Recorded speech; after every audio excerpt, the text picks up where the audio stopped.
ইদানিং একটা ফেতনা ওই যে একটা আছে ওর নাম আকরামুজ্জামান কি কয় রাসূল সাল্লাল্লাহু আলাইহি সাল্লাম কইছে বেদাতে সব বেদাত হারাম আর এখন রাসূলের ব্যাখ্যা ভালো লাগে না ইমাম বলে বেদাতে সাইয়্যার হাসানা কয় কি না এটা কয় এমন কইছে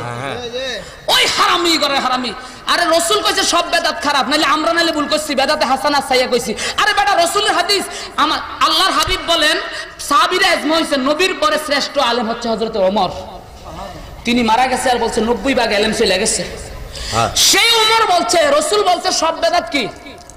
খারাপ কুল্লু বেদাতিন দালালা ওই মালনা কর রাসূল সাল্লাল্লাহু আলাইহি সাল্লাম বলছে সব বেদাত খারাপ আর এখন রাসূলের ব্যাখ্যা ভালো লাগে না ইমাম বলছে বেদাতে সাইয়্যার হাসানা হাসানা কোত্থেকে পেল রাসূল বলছে সব খারাপ আরে গবেড়া বলদের ঘরের বলদ